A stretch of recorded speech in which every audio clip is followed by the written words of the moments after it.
Baik, Assalamualaikum dan salam sejahtera. Hari ini lain sikit saya bawakan kepada anda dalam pantau agenda reformasi. Saya bawakan kepada anda dari Taman Seri Andalas di Kelang. Ini antara lokasi yang terjejas masalah dan juga bekalan air disebabkan paip bocor di Bukit Cerakah di Shah Alam. Apapun, saya kini berada di ini antara fungsi besar yang menyalurkan air bersih kepada penduduk di Taman Seri Andalas ini. Sebenarnya berpuluh-puluh lori yang ada dekat belakang saya ini salah satunya, dan penduduk di kawasan sekitar ini mendapatkan bekalan air di sini.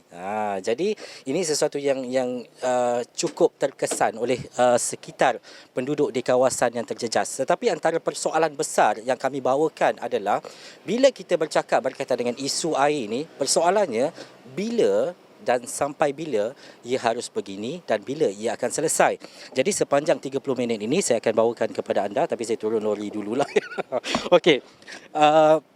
Sebab kalau kita menyaksikan kepada keseluruhan, 220 liter digunakan oleh seorang penduduk di Malaysia, air di Malaysia. Bagaimanapun WHO menganggarkan bahawa mungkin penduduk boleh menggunakan untuk seorang 160 liter. Sasaran kerajaan Malaysia menjelang 2026 untuk pengguna dan juga rakyat Malaysia menggunakan 160 ke 180 liter bagi seorang. Kalau ikut purata ataupun average-nya adalah lebih kurang dalam 1250 per keluarga ataupun untuk satu keluarga. Bagaimanapun, itu adalah isu lain. Tetapi isu besarnya, kenapa hal dan juga isu berkaitan dengan bekalan air ini masih lagi menjadi tanda tanya dan bila ia akan diselesaikan. Nanti saya akan bersama dengan Cik Amli Ayat, tapi sebelum itu, tadi saya bersama dengan Abang Azmi ini. Abang Azmi, saya minta buka pintu dan kita nak tanya sikit. Abang okey je, maintain je dekat atas. Okey. Tadi Abang Azmi ada cerita, ini bukan trip pertama daripada Gombak datang sini dan sebagainya. Abang daripada pagi ke bawa tangki ini di kawasan-kawasan penduduk yang terjejas, daripada mana abang bergerak tadi? Pagi tadi ke sekolah agama. Okey. Lepas tu bawa ke dua taman dah. Dah pergi jadi 3 trip lah. Ini 3 trip. Kebiasaannya abang bila isu-isu air macam ni, macam mana abang dengan juga kawan-kawan yang lain bergegas ke lokasi, berapa lama tempoh untuk sampai ke lokasi dan sebagainya? Biasa kita akan ambil air daripada lori jambu ni. Okey. Lepas tu dah isi dalam tak lama, mungkin dalam 20 minit atau setengah jam. Terus pergi ke lokasi yang dapat daripada bawah kemah tu lah. Selalu yang paling besar adalah apabila berdepan dengan pengguna dan juga penduduk ataupun orang kawasan sekitar. Apa antara rungutan-rungutan yang abang dengar daripada penduduk-penduduk ni? Rungutan diorang ni dia kata paip pecah ni sekerap ke. Kadang kita pun tak boleh nak cakap apa lah pasal benda tu nak terjadi paip pecah tu. Kita pun bukan nak kata paip pecah tu juga. Dan juga abang selepas ini abang bekerja sampai pukul berapa? Dan kebiasaannya berapa lama tangki ni kalau orang datang nak ambil habis satu tangki ni? Tengoklah kalau kena macam sekolah ke atau pasar puri ke, dia pam air dia. Tapi kalau itu dalam 1 jam lah. Tapi kalau hantar ke rumah-rumah dia dalam 2 jam atau 3 jam. Lebih-lebih pun 4 jam. Pasal dia tunggu depan rumah dia dengan baldi. Itu yang makan masa tu. Okey, so setiap kali ni kena pergi ke rumah dia, Kadang dalam 5 biji buah rumah tu kita berhenti, diorang ambil lah. Lepas tu ke depan lagi dalam 5 biji buah rumah, kita berhenti lagi. Itu yang makan kadang 3 jam, 4 jam. Okey. Baik bang, teruskan bertugas. Terima kasih kerana membekalkan air kepada mereka dan juga kawasan yang terjejas. Saya tutup balik pintu, abang boleh pam balik air ni. Okey, sebab belakang tu ada lagi orang bawa kereta untuk dapatkan air dan sebagainya. Ada yang bawa bekas dan sebagainya. Kita nak pusing sedikit lah. Ini antara tempat dan juga kawasan yang mungkin ini tengah pam lah. Jadi penduduk kawasan sekitar ini ambil air daripada tangki yang disediakan. Ini adalah tangki kecil sebab dia ada satu lagi tangki besar yang supply untuk tangki-tangki kecil ini, dan ini adalah sekitar kawasan penduduk-penduduk yang datang hari ini. Dan yang tak putus-putus orang datang hari ini sebab dijangkakan mungkin esok tengah malam dalam pukul 9 akan selesai isu air ini. Persoalan besar yang saya nak tanyakan kepada Encik Amli ini, sebab Encik Amli ada bersama dengan saya, tapi nak tanya dululah. Adik boleh cakap sikit, Adik? Bang boleh saya sikit bang? Nak tanya dah berapa lama, berapa kali abang berdepan dengan isu-isu air ni? Oh, dah banyak kali lah. Dah banyak kali. Sebab dia bang, selalu ada tak orang cakap, kenapa sebab apa ataupun alasan selalu tak ada air kat kawasan ni? Alasan dia biasalah buat apa? Paip, penyelenggaraan lah. Selalu penyelenggaraan paip. Tu kita kena adab lah benda macam ni. Abang duduk kawasan sekitar. Saya kat Taman Seri Andalas ni. Dan juga sebenarnya apa kekangan abang, apa yang abang harapkan daripada isu-isu seperti ini dapat diselesaikan dan sebagainya? Bagi saya, kalau boleh, segeralah betul keadaan ni jangan terlalu jadilah payah untuk duduk-duduk kan.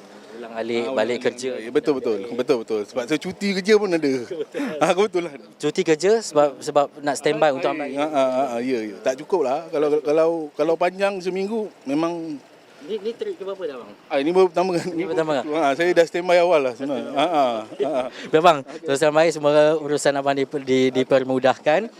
Selepas tu adalah tungtung dan sebagainya. Tapi saya nak bersama dengan Cik Amli Ayat. Cik Amli Ayat bersama-sama dengan saya. Tadi Cik Amli Ayat yang merupakan Naib Presiden Eco Night yang juga duta air kita ni, ada duta air kita. Ini duta air kita. Sebab dalam kita bercakap sebegini, isu serius atau isu besarnya adalah bila orang tanya, orang beratur ambil air, terpaksa yang ambil cuti dan sebagainya. Alasan-alasannya adalah paip bocor, penyelenggaraan dan sebagainya. Kenapa isu-isu seperti ini harus dan juga kerap berlaku? Kalau kita ambil secara terperinci lah untuk kes ini, untuk isu ini banyak berkaitan dengan isu penyelenggaraan. Malah mungkin juga berkaitan dengan isu reka bentuk ataupun pemasangan bahan-bahan yang digunakan dalam sistem paip yang ada. Jadi di antara perkara-perkara yang menyebabkan masalah ini, kalau untuk kes ini ataupun kes-kes paip bocor yang lain, umpamanya mungkin di kawasan yang mana ada paip air yang besar, mungkin terdapatnya kenderaan-kenderaan. Contohnya yang banyak lalu situ, lori, kontena, tambah-tambah di Kelang ni banyak kontena-kontena dan lori yang lalu. Jadi mungkin itu memberi tekanan yang kuat kepada paip-paip. Dan mungkin paip-paip itu telah lama. Dia mudah retak dan mudah bocor. Yang keduanya mungkin ada aktiviti-aktiviti pembangunan yang juga menyebabkan kesan yang sama. Misalnya terdapatnya hentakan yang kuat daripada kegiatan-kegiatan pembangunan, dan ataupun malah mungkin lebih teruk daripada itu, di mana kegiatan-kegiatan pembangunan ini telah merosakkan paip tersebut. Ya. Mungkin juga ada kegiatan-kegiatan penggalian juga yang menyebab misalnya pemasangan kabel-kabel lain yang mungkin tidak mengambil kira sebelum itu di manakah letaknya kabel air. Jadi paip air. Jadi apabila ini berlaku, maka dia akan terus memecahkan paip air itu. Satu lagi ialah contohnya di sambungan-sambungan paip. Paip ni selalunya paling panjang mungkin lebih kurang 20 kaki ataupun 19.5 kaki. Jadi selepas itu dia kena sambung. Jadi bila sambung tu, mungkin sambungan itu agak lemah. Ya, jadi kalau kuat macam mana pun dia tidak sekuat paip yang sebenarnya, paip yang panjang tu. Jadi bila terdapat hentakan ataupun tekanan yang kuat, maka sambungan itu mudah goyah. Dia tak kuat lagi dan mungkin air bocor di situ. Ya. Cik Amli, kita nak memberi gambaran bahawa isu air di setiap negeri mungkin berbeza. Bila Cik Amli menyebut pembangunan infrastruktur, kepadatan penduduk di Selangor itu mungkin menyumbang kepada paip pecah, penyelenggaraan dan sebagainya. Berbeza dengan negeri-negeri lain contohnya, yang mungkin ada negeri yang tidak mempunyai bekalan air, terpaksa import ataupun ambil daripada negeri-negeri lain contohnya. Ataupun memang ada negeri yang mempunyai bekalan yang terhad dan sebagainya. Tetapi fokus kita apabila kita bercakap berkaitan dengan pengurusan air di Selangor, terutamanya di kawasan Taman Seri Andalas ini, bagaimana pengurusan itu sepatutnya harus lebih efisien dan lebih cerdas dalam memastikan bahawa isu-isu ini untuk akan datang tidak berulang. Okey, kalau begitu saya lebih baik saya tumpukan kepada masalah-masalah ataupun isu-isu pengurusan air di Selangor. Baru kita tahu bagaimana penyelesaiannya. Salah satu isu yang penting, yang paling penting sekali ialah pemantapan undang-undang untuk memelihara kawasan tadahan hujan di Selangor. Kawasan-kawasan hutan ni sebenarnya dia merupakan kawasan tadahan air. Jadi mesti ada pewartaan ataupun pelindungan yang berasaskan undang-undang supaya kawasan ini tidak diganggu. Jadi pada awal-awal tu kita mesti pastikan bahawa ada jumlah air yang cukup. Walaupun Selangor ni sebenarnya banyak air. Itu masalah pengurusan, itu saya akan sentuh kemudian lah. Ya, jadi air yang cukup, dan kemudian bila air itu tiba ke empangan-empangan, maka empangan itu haruslah dipastikan terlindung ataupun terpelihara daripada sebarang pencemaran. Sebab kita pun pernah tahu ada kes orang buang diesel ke dalam empangan dan sebagainya. Ya, jadi itu mesti dipelihara. Dan di loji-loji kita harus mengadakan satu sistem penyelenggaraan yang baik dan seterusnya sampai ke pengguna. Jadi di antara loji sehingga pengguna itu sangat penting. Sebab kita nak memastikan bahawa saluran ataupun pengagihan air itu berlaku dengan baik. Kita mesti pastikan bahawa paip-paip itu diselenggara dengan baik. Sebab banyak masalah-masalah macam saya sebut tadi, paip pecah. Ya, sebab apa? Jadi kalau kita tahu sebab-sebabnya, maka kita boleh menyelesaikan masalahnya. Satu lagi masalah ialah contohnya apabila paip-paip ini mungkin tidak dipantau dengan kerap.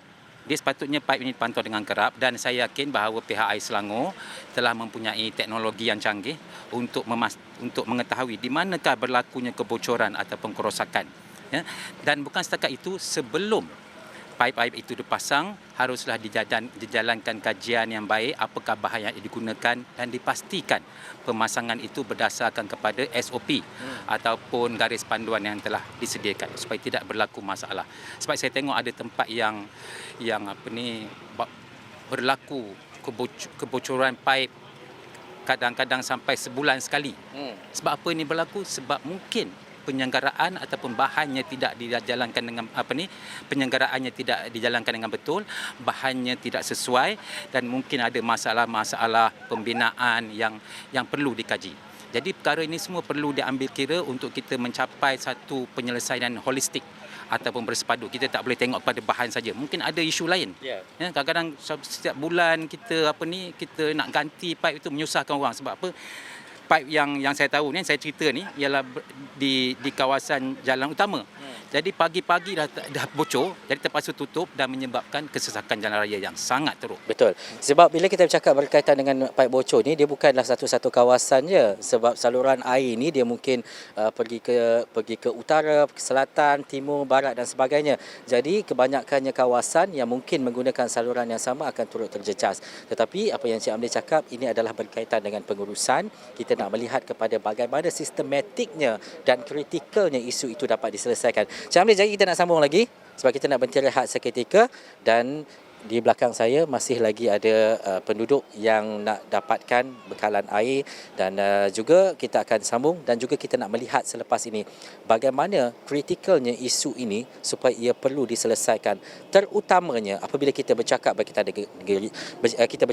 dengan negeri maju ataupun negara maju. Kembali selepas ini.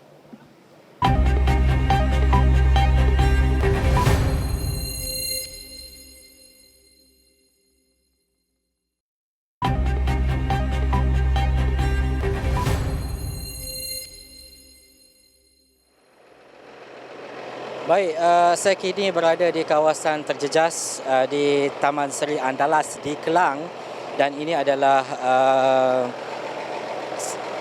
lori tangki yang membekalkan air di kawasan yang terjejas. Dan juga kita faham apabila kita bercakap berkaitan dengan isu air, ini adalah isu besar kepada rakyat apabila ada mungkin kawasan yang terjejas disebabkan paip pecah dan sebagainya.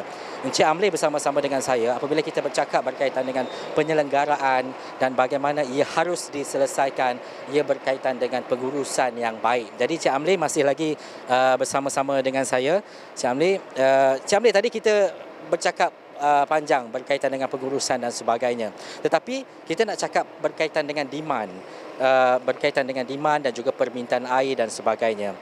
Cik Amli kata Selangor tak ada masalah dengan isu-isu air dan sebagainya.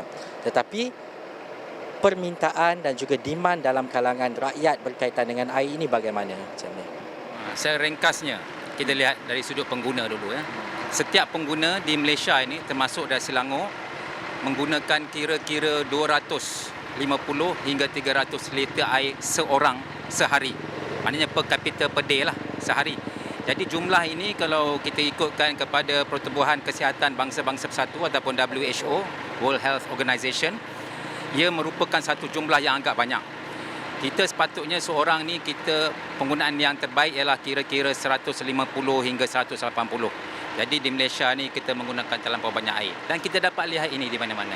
Ya, sama ada apabila dalam budaya hidup kita semasa kita mandi, kita menggosok gigi, kita membasuh pinggan, seolah Malaysia ni banyak, tak ada batasnya air ni. Sebenarnya Malaysia ni banyak air, tetapi ada batasnya. Dan untuk itu kita perlu tahu bagaimana untuk kita menyimpan ataupun reserve air ni. Kalau boleh kita perlu berhemah dalam penggunaan air, iaitu menggunakan air apabila perlu dalam jumlah yang perlu sahaja. Baik kita minum, baik kita ambil air semayang, baik kita mandi, baik kita makan dan sebagainya. Semasa masak, jangan gunakan air ini terlampau-lampau. Contohnya semasa air dicatu, kita pernah tengok orang membasuh, menyiram pokok bunga. Jadi sepatutnya hal ini tidak berlaku. Sebab apa? Penyiraman pokok bunga ini bukanlah keperluan asas. Jadi kita perlu harus berhemah, tahu secara bijaksana bagaimana untuk kita menyelesaikan ataupun mengguna air secara berhemah. Iaitu menggunakan air bila perlu dalam kadar yang perlu. Dan selain daripada itu, Selangor merupakan sebuah negara yang memang pesat dari sudut ekonomi ni. Dan sebab itu kita memerlukan banyak air untuk tujuan-tujuan perindustrian dan juga tujuan-tujuan perdagangan yang lain. Jadi saya rasa itu satu cabaran yang perlu ditangani oleh kerajaan negeri Selangor dengan sebaik-baiknya. Bagaimana untuk memastikan bahawa air yang ada ini cukup untuk memenuhi keperluan dan bagaimana untuk kita mengatasi masalah permintaan. Itu yang saya sebut tadi, pengurusan permintaan. Kita dulu pengurusan untuk jumlah air. Berapa banyak kita nak bagi pada orang. Kalau orang guna 300 liter air, bagaimana kita nak penuhi jumlah 300 liter air. Tapi sekarang kita nak menguruskan demand atau permintaan itu untuk mengurangkan lagi pengurangan. Jadi bagaimana kita boleh buat ni, ada banyak cara lah.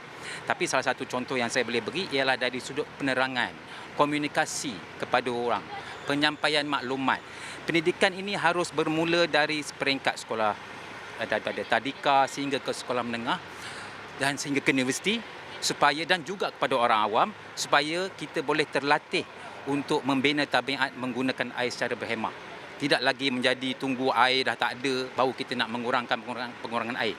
Jadi insya-Allah kalau kita mulakan usaha-usaha penerangan dan pendidikan ini daripada mula sejak kecil, saya yakin dalam masa 5 tahun ataupun 10 tahun kita tidak akan menghadapi masalah air yang kritikal seperti sekarang. Isu kritikal air, bila kita bercakap berkaitan dengan kecukupan, bagaimana pengurusan permintaan dan sebagainya, itu penting dan itu sangat-sangat perlu difahami oleh rakyat dan juga masyarakat Malaysia. Tetapi yang menjadi isu besarnya apabila ia mungkin telah sampai kepada rakyat dan juga masyarakat berkaitan dengan bagaimana untuk mengurus permintaan. Tetapi apabila dibalikkan kepada bagaimana pengurusan itu perlu dilaksanakan dengan lebih baik dan juga efisien untuk memastikan bahawa air itu cukup, bukannya tak cukup air, terpaksa angkut dan sebagainya, dan akhirnya rakyat akan mempersoalkan mengenai kita bercakap berkaitan dengan penjimatan dan sebagainya, tetapi nak dapat bekalan air mungkin sebulan ataupun 2 bulan sekali ataupun 3 ataupun 4 kali sentiasa bekalan terputus. Saya rasa ini isu menguruskan air secara bersepadu. Kita patut melihat pengurusan air ini daripada semua aspek. Dari sudut undang-undang, dasar ataupun polisi, dari sudut pendidikan, dari sudut teknologi. Teknologi pun penting juga, bagaimana untuk kita menghasilkan teknologi yang mana kita tidak perlu lagi, bukan sahaja untuk merawat air supaya bersih, tapi juga teknologi bagaimana kita boleh mengurangkan penggunaan air di peringkat pengguna. Ya. Contohnya baru-baru ini pihak Suruhanjaya Perkhidmatan Air Malaysia telah Suruhanjaya Perkhidmatan Air Negara telah melancarkan apa yang disebut sebagai rumah ibadat hijau, di mana mereka membekalkan paip-paip air di beberapa buah masjid. Paip-paip air ini dia mengurangkan penggunaan air sehingga kira-kira 50%. Jadi ini satu usaha yang saya rasa sangat baik untuk masa depan. Tetapi pada waktu yang sama, kita juga harus sebagai pengguna menggunakan air secara berhemah. Dan kemudian kita juga boleh melaksanakan tindakan penguatkuasaan. Ya, dan pemantauan dan sebagainya. Semua ini perlu dilihat secara teliti dari semua aspek, bukan daripada satu aspek saja. Sebab air ini, satu lagi, air ini digunakan oleh semua agensi. Dan bila saya nak sebut agensi-agensi ini, mungkin ada masalah dari sudut penyelarasan aktiviti ataupun rancangan-rancangan pembangunan. Semua agensi yang terbabit ini tak kira pihak berkuasa tempatan ataupun SPAN, pembekal air, Jabatan Alam Sekitar. Kalau di Selangor kita ada Lembaga Urus Air Selangor. Kesemuanya harus duduk semeja untuk sama-sama berfikir untuk bagaimana menyelesaikan masalah ini tanpa ada kepentingan diri sendiri. Mesti tidak boleh ada self interest untuk agensi. Kita nak berkhidmat untuk rakyat. Ya, rakyat telah memberi kepercayaan kepada kita untuk melaksanakan tanggungjawab ini, dan kita bayangkan kalau kita berada dalam keadaan mereka, bagaimana? Tentu kita pun komplain. Ya. Jadi kita harus mengambil pertimbangan mengenai perkara itu dan seterusnya mencari satu jalan penyelesaian yang baik untuk menyelesaikan masalah ini bersama-sama secara holistik. Encik Amli, satu perkara penting apabila kita tahu wujudnya sesuatu masalah dan juga tindakan itu perlu diselesaikan segera. Ini berbalik kepada apa yang perlu dilaksanakan oleh pihak berwajib dan sebagainya. Bagaimana untuk pihak berwajib ataupun sesiapa yang terlibat dalam pembekalan air, contohnya hari ini daripada Air Selangor dan sebagainya, untuk bergerak secara efisien, pantas dan terus kepada rakyat. Tak perlu tunggu-tunggu, tidak ada masalah terputus bekalan dan sebagainya. Ada beberapa kaedah, saya nak terangkan yang beberapa yang penting sajalah. Pertamanya macam saya sebut tadi, setiap agensi harus bekerjasama untuk mendapatkan maklumat yang terkini dan juga maklumat yang sahih berkenaan dengan penggunaan ataupun bekalan air di negeri Selangor. Dan yang kedua, rakyat juga haruslah memainkan peranan yang penting untuk memberi maklumat kepada agensi-agensi ini untuk menyedarkan mereka apakah masalah-masalah yang dihadapi. Selain daripada itu, agensi juga haruslah aktif untuk menghampiri rakyat supaya mereka tahu apakah masalah-masalah yang dihadapi. Ya, ini bukan saja bagi agensi-agensi berkaitan dengan air, tapi juga wakil-wakil rakyat, ahli-ahli parlimen dan sebagainya. Jadi mereka ini, sebab apa? Air ini suatu keperluan asas. Sangat asas. Jadi you tengok kalau tak ada air, tengok macam mana orang berebut nak air. Tak ada elektrik tak macam ni. Tu cakap macam ni. Tak ada current, tak ada elektrik tu okey lagi. Okey lagi. Kalau tak ada air susah. Tak ada current boleh pakai lilin. Okey. Dan kalau tak ada air nak pakai apa? Kan? Kita nak buang air sini pun susah. Sebab dah tutup tandas. Dan juga Cik Amli, akhir sekali mungkin kita ada kurang daripada 1 minit. Bagaimana isu ini bukan saja kita bercakap berkaitan dengan penduduk di Taman Seri Andalas, tetapi secara keseluruhannya di seluruh Malaysia, setiap negeri ada sahaja isu-isu air yang mungkin poinnya ataupun suasananya berbeza, tetapi secara keseluruhannya perlu dilihat oleh kerajaan hari ini.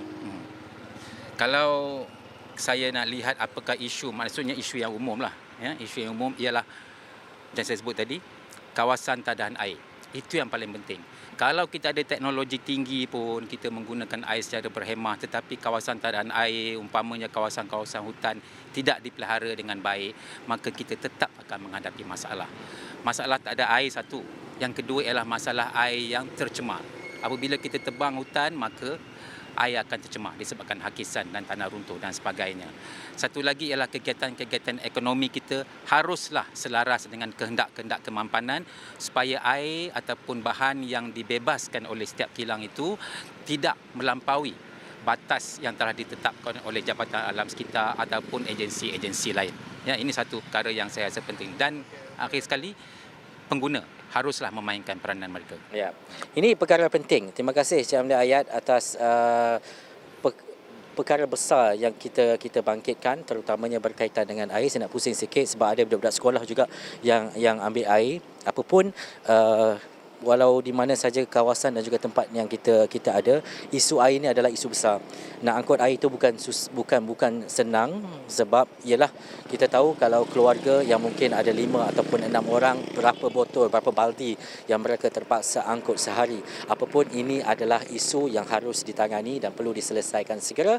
Kami bawakan kepada anda, ini adalah bagaimana suasana rakyat dan juga penduduk di kawasan sekitar untuk dapatkan bekalan air yang disebabkan masalah paip bocor dan sebagainya. Baik, terima kasih kepada anda yang menonton. Ini Pantau Agenda Reformasi. Kita mengharapkan agar isu-isu air ini dapat diselesaikan segera. Saya Ihsan Haya. Assalamualaikum dan jumpa lagi.